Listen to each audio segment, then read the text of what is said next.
इस वीडियो में हम जानेंगे 3 पॉजिटिव इमोशंस के बारे में, जिसमें होप, ऑप्टिमिज्म और लव है। तो सबसे पहले हम स्टार्ट करते हैं पहले पॉजिटिव इमोशन से, जिसका नाम है होप। होप एक सकारात्मक भावना है जिसमें आशा, आश्वासन और यह विश्वास होता है कि भविष्य में सकारात्मक परिणाम संभव हैं। चुनौतियों या अनिश्चितता के बावजूद यह एक जटिल भावना है जिसमें सकारात्मक भावनाओं और मानसिक प्रक्रियाओं का संयोजन होता है। यहाँ होप की और विस्तार से समझाया गया है। पहला है सकारात्मक भावनाएं। होप आमतौर पर खुशी, उत्साह और आत्म सुख से जुड़े हुए सकारात्मक भावनाओं के साथ होती है। जब लोग होप महसूस करते हैं तो उनका मनोबल अच्छा होता है और वे खुशहाली की भावना महसूस करते हैं। सेकंड है ऑप्टिमिज्म यानी कि आशावाद। होप का सबसे निकट संबंध आशावाद से होता है। आशावादी व्यक्तियों के पास अधिक होप होती है क्योंकि उनका यह विश्वास होता है कि अच्छी चीजें हो सकती हैं और कठिनाइयों को पार किया जा सकता है। यह सकारात्मक दृष्टिकोण, मोटिवेशन और पुनर्निर्णयशीलता का स्रोत हो सकता है। थर्ड आता है एक्सपेक्टेशन यानी कि आशा। होप सिर्फ इच्छा शक्ति नहीं होती, इसमें एक चाहे गए नतीजे की उम्मीद होती है। यह उम्मीद इस पर आधारित होती है कि किसी के क्रियाओं या परिस्थितियों से सकारात्मक परिणाम संभव है। नेक्स्ट है फ्यूचर ओरिएंटेशन यानी कि भविष्य दिशा निरूपण। होप बुद्धिमत्ता की दिशा में होती है। यह उन संभावनाओं और अवसरों पर केंद्रित होती है जो भविष्य में हैं। होप महसूस करने वाले लोग लक्ष्य सेट करते हैं, भविष्य की योजना बनाते हैं और उन लक्ष्यों को प्राप्त करने के लिए काम करते हैं। नेक्स्ट है संघर्ष। होप आमतौर पर अधिक संघर्ष और प्रयास में वृद्धि करती है। जब व्यक्ति होप महसूस करता है तो उनके संघर्षों को कठिनाइयों के बावजूद आगे बढ़ने की प्रवृत्ति बढ़ जाती है, क्योंकि उनका विश्वास होता है कि उनके प्रयास आखिरकार फल देंगे। नेक्स्ट है चुनौतियों का सामना, कोपिंग विद चैलेंजेस। होप कठिन समय में एक मौलिक सहायक तंत्र के रूप में कार्य कर सकती है। यह आशा बनाए रखने में मदद करती है और जब व्यक्ति परिस्थितियों का सामना करता है, यह उन्हें सकारात्मक दृष्टिकोण और समस्या समाधान मानसिकता बनाए रखने में मदद करती है।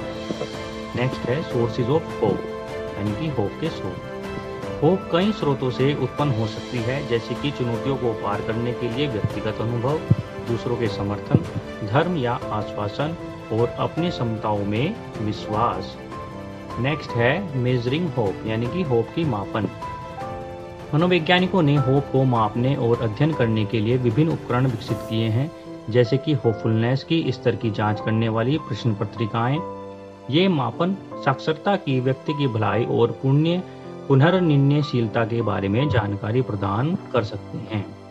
नेक्स्ट है कल्टिवेटिंग होप को विकसित करना। हालांकि होप कुछ लोगों के लिए स्वाभाविक रूप से हो सकती है, यह एक ऐसी कौशल है जिसे इसके विचारपूर्ण प्रयासों और व्यायामों के माध्यम से विकसित और मजबूत किया जा सकता है।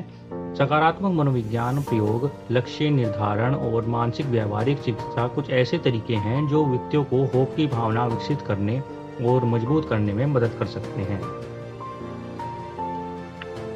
ओवरऑल होप एक शक्तिशाली सकारात्मक भावना है जो लोगों को बेहतर भविष्य की कल्पना करने, अपने लक्ष्यों की ओर काम करने और जीवन की चुनौतियों को पूरी उम्मीद और आशावाद के साथ पार करने में प्रेरित कर सकती है। यह भविष्य में अनिश्चितता और आश्वासन बनाने और व्यक्तियों के अलग अलग पहलुओं में, उनके स्वास्थ्य और सामाजिक जीवन के विभिन्न पहलुओं में जीवन की गुणवत्ता में मदद करने में महत्वपूर्ण भूमिका निभाती है। नेक्स्ट टॉपिक है हमारा सेकंड पॉजिटिव इमोशन है ऑप्टिमिज्म। ऑप्टिमिज्म को हिंदी में आशावाद कहा जाता है। आशावाद एक सकारात्मक भावना है जिसमें जीवन पर आशावादपूर्ण और सकारात्मक दृष्टिकोण होता है, जहां व्यक्ति मानते हैं कि अच्छी बातें संभव हैं और चुनौतियों और मुश्किलों का समाधान किया जा सकता है। यहां आशावाद का और विस्तार से विवरण है। में पहला आता है हमारा पॉजिटिव आउटलुक, सकारात्मक दृष्टिकोण। आशावादी व्यक्ति अक्सर जीवन को सकारात्मक नजर से देखते हैं। वे जीवन के विभिन्न पहलुओं से सकारात्मक परिणामों की संभावना पर केंद्रित रहते हैं, जैसे कि संबंध, काम और व्यक्तिगत लक्ष्यों में सुधार की संभावना। सेकंड है होपफुलनेस। आशावाद की मूल धारणा में आशा एक भावनात्मक पहलू होता है। आशावादी लोग भविष्य में उन्नति और विकास की संभावना देखते हैं और यह मानते हैं कि भविष्य में संभावित बदलाव के लिए यह संभावनाओं से भरपूर है। नेक्स्ट आता है पुनर्निर्णयशीलता यानी कि रेजिलियंस। आशावाद और पुनर्निर्णयशीलता के बीच मजबूत संबंध होते हैं। जब किसी को किसी समस्या या कठिनाई का सामना करना पड़ता है तो आशावादी व्यक्तियों का पुनर्निर्णयशीलता के साथ आराम से पहले ही संभावित समस्याओं के रूप में देखते हैं, क्योंकि वे समस्याओं को अस्थायी और प्रबंधनीय चुनौतियों के रूप में देखते हैं। नेक्स्ट है प्रॉब्लम सॉल्विंग यानी कि समस्या का समाधान। आशावादी व्यक्ति आमतौर पर समस्याओं का समाधान ढूंढने में सक्रिय होते हैं। वे समस्याओं के समाधान के लिए समस्या समाधान की दिशा में अपनी पहुंच बनाते हैं, मानते हैं कि उनके प्रयास सकारात्मक परिणामों की ओर जाने का साधन कर सकते हैं। नेक्स्ट है पॉजिटिव इफेक्ट्स ऑन हेल्थ, स्वास्थ्य पर सकारात्मक प्रभाव। अनुसंधान ने दिखाया है कि आशावादी व्यक्तियों का आमतौर पर बेहतर शारीरिक और मानसिक स्वास्थ्य होता है। उनके पास अधिक मजबूत इम्यून सिस्टम, कम तनाव के स्तर और डिप्रेशन और जीर्ण बीमारियों के कम खतरे हो सकते हैं। नेक्स्ट आता है हमारा प्रेरणा, मोटिवेशन। आशावाद का एक शक्तिशाली प्रेरणा स्वरूप हो सकता है। जब लोग मानते हैं कि उनकी कार्रवाई सकारात्मक परिणामों की ओर जा सकती है तो वे उद्देश्य को निर्धारित करने और उन्हें हासिल करने के लिए काम करने के लिए अधिक प्रवृत्त होते हैं। नेक्स्ट है सोशल बेनिफिट, सामाजिक लाभ। आशावादी व्यक्तियों के पास आमतौर पर बेहतर सामाजिक संबंध होते हैं। उनका सकारात्मक दृष्टिकोण आसपास के लोगों को प्रभावित कर सकता है और उन्हें अधिक पसंद किया जाता है, जिससे सजीव सामाजिक बंधन बढ़ सकते हैं। नेक्स्ट है मेजर विद स्केल्स, पैमानों से मापा जाता है। मनोवैज्ञानिक अध्ययन में आशावाद को मापने और समझने के लिए विभिन्न पैमाने और प्रश्न पत्रिकाएं उपयोग की जाती हैं। ये मापन शोधकर्ताओं को व्यक्ति की आशावाद की योग्यता को समझने और उनके भलाई पर किए गए प्रभाव को समझने में मदद करते हैं। नेक्स्ट है कल्टीवेशन, प्राणीकरण। हालांकि कुछ लोग शायद प्राकृतिक रूप से आशावादी धारणा रखते हों, आशावाद को विकसित और पोषित किया जा सकता है। इसे सकारात्मक सोच के अभ्यास, आभार प्रति पुस्तक लिखने और मानसिक व्यावहारिक थेरेपी सहित विभिन्न प्रयासों के माध्यम से किया जा सकता है। ओवरऑल आशावाद एक सकारात्मक भावना और मानसिक दृष्टिकोण है जो व्यक्तियों को सकारात्मक परिणामों की आशा और जीवन की चुनौतियों को प्रेरित करने के साथ देखने के लिए प्रेरित करता है। यह मानसिक और शारीरिक स्वास्थ्य, प्रेरणा, समस्या समाधान और सामाजिक इंटरेक्शन के लिए कई फायदों के साथ है, जिससे यह सकारात्मक मनोविज्ञान और भलाई के महत्वपूर्ण पहलू होता है। नेक्स्ट हमारा जो पॉजिटिव इमोशन है वो है लव। प्यार एक जटिल और बहुकारी सकारात्मक भावना है जो मानव जीवन में महत्वपूर्ण भूमिका निभाती है। इसे किसी या कुछ के प्रति देखभाल और आसक्ति की एक गहरी और प्यार भरी भावना के रूप में वर्णित किया जा सकता है। प्यार विभिन्न प्रकार में दिख सकता है और इसके विभिन्न रूप हो सकते हैं, जैसे कि पहला है रोमांटिक प्यार। इस प्रकार के प्यार को अक्सर आवेशपूर्ण भावना और दो व्यक्तियों के बीच मजबूत भावनात्मक रूप से जोड़ने के साथ जोड़ा जाता है। रोमांटिक प्यार में आमतौर पर रोमांटिक आकर्षण, स्नेह और इच्छा शक्ति शामिल होती है। नेक्स्ट है पारिवारिक प्यार। माता पिता और बच्चों के बीच प्यार या भाई बहनों के बीच और पारिवारिक प्यार माना जाता है। इसमें जिम्मेदारी, समर्थन और शर्त रहित देखभाल की गहरी भावना होती है। नेक्स्ट आता है मित्रता प्यार।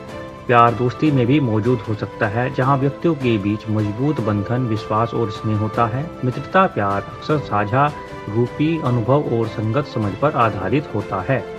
नेक्स्ट है सेल्फ लव यानी कि स्वानुभव प्यार। स्वानुभव या आत्म करुणा स्वयं को प्यार करने और स्वीकृति करने का प्यार और स्वीकृति है। इसमें सकारात्मक आत्म छवि रखना, स्वानुभव की देखभाल करना और स्वयं के प्रति दयालु और समाशील होना शामिल है। नेक्स्ट आता है हमारा कंपेंसेट लव यानी करुणा प्यार। करुणास्पद प्यार में सहानुभूति की भावना, दयालुता और दूसरों के दुख को दूर करने की इच्छा की भावना होती है। यह अक्सर दया, उदारता और परोपकार की कार्रवाइयों को प्रोत्साहित करता है। नेक्स्ट आता है हमारा प्लेटोनिक लव यानी कि सादागाम प्यार। सादागाम प्यार व्यक्तियों के बीच गहरी और आलिंगिक स्नेह भावना बंधन को सूचित करता है। यह दोस्तों, मेंटरों या धार्मिक जुड़ावों के बीच मौजूद हो सकता है। प्यार का मानव की भलाई और अन्य कई सकारात्मक परिणामों में महत्वपूर्ण योगदान होता है, जैसे कि इमोशनल वेलबींग यानी कि भावनात्मक बेहतरी। प्यार भावनात्मक स्थिरता और खुशी में योगदान करता है। यह आत्मसमर्पण का एहसास प्रदान करता है और अकेलापन और अलगाव की भावना को कम करता है। नेक्स्ट है फिजिकल हेल्थ, शारीरिक स्वास्थ्य। अध्ययनों ने दिखाया है कि प्यार में जुड़े व्यक्तियों के बेहतर शारीरिक स्वास्थ्य, कम तनाव के स्तर और जीवन की अधिक अपेक्षित आयु होती है। नेक्स्ट है हमारा सोशल कनेक्शंस, सामाजिक संबंध। प्यार सामाजिक संबंधों को मजबूत करता है और एक समुदाय और समर्थन की भावना प्रोत्साहित करता है। यह संबंधों की गुणवत्ता को बढ़ावा देता है और एक पूर्ण कृत्रिम सामाजिक जीवन का हिस्सा बनता है। नेक्स्ट है हमारा मोटिवेशन एंड अल्ट्रुइज्म, प्रेरणा और दान। प्यार एक शक्तिशाली प्रेरणा स्रोत हो सकता है जो व्यक्तियों को प्यार करने और समर्थन करने के लिए प्रोत्साहित करता है। यह दूसरों के प्रति दया और उदारता की कार्रवाइयों को बढ़ावा देता है। नेक्स्ट है रेजिलियंस, पुनर्निर्णयशीलता। प्यार मुश्किल समय में भी भावनात्मक ताकत और पुनर्निर्णयशीलता का स्रोत प्रदान कर सकता है। यह व्यक्तियों को तनाव और परिप्रेक्ष्य के साथ संबद्ध होने में मदद करता है। ओवरऑल प्यार एक सकारात्मक भावना है जो व्यक्तियों के बीच विभिन्न भावनाओं और संबंधों का एक व्यापक रूप है। यह मानव संबंधों, भावनात्मक बेहतरी और समग्र जीवन संतोष में महत्वपूर्ण भूमिका निभाता है। इसे मानव अनुभव का मूल तत्व माना जाता है।